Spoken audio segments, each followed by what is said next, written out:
Hi, my name is Nick Morales, and I'm the Real Estate Deal Junkie. Let's get down to business.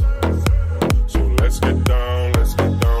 Thanks for joining me again here for one of my videos. In this video, we're gonna go over systems and processes. And although you've been marketing to your list, we wanna make sure that you're actually capturing all those leads. So how do you do that? The easiest way to do that is to be using a CRM, which stands for Client Relationship Manager. What that does is when all those leads come in, you're able to track what's happened with that lead, who made the last call, when you spoke to them, and all the information kind of flows into that system. We do use Salesforce. I've used a bunch of other ones before off of Podio, REI Beast Mode. I've heard InvestorFuse is pretty good as well. So there's tons of them out there. You just got to figure out which one works for you. Mind you, something that works for me and my company may not work for you. I've heard people that do just fine door knocking and doing everything off of pen and paper. It all depends on what you're trying to create here. If you're trying to actually build a company and something that's repeatable, you want to make sure that you have a system that can handle that. I would definitely recommend looking into different CRMs that are out there. There's tons of them. Podio is really, really simple, and that's a great one to use as well. REI Beast Mode is on there. I have used them. They have a great CRM. InvestorFuse, I've never used them, but I've heard good things about them as well. But I use Salesforce as our CRM because we've gotten quite intricate with our different marketing channels. So to be able to track everything, it just worked the best for us. But once again, what's worked for me may not work for you. I've heard plenty of other people using other CRMs that nobody really is even using. So once again, I hope I was able to provide some value here, but make sure if you're not tracking something, it doesn't get done. So that's why CRMs are so important, to be able to track that, because that's your money right there. You don't want to be messing that up, because if you forget to follow up on a lead, somebody else like myself or another investor in your area is going to get that deal, because the money is all in the follow-up. With all these deals, the more you follow up, the more consistent you are, that's where you're going to make the money. Very far and few between have I gotten deals done off of the first call. It does happen, not saying it won't. My first deal I got off of my first call, it took me about a week to get it done. But most of my deals have taken a couple weeks of follow-up and making sure that we're still consistently there and we're building that relationship. So that's what a CRM is really going to be able to do for you. So make sure you get that set up. I'll go in detail on another video of the different phone systems that we're using and the ones that I have used in the past, and how you can link all those up to your actual CRM. I hope I was able to provide some value here for you guys. Really appreciate your time. And remember,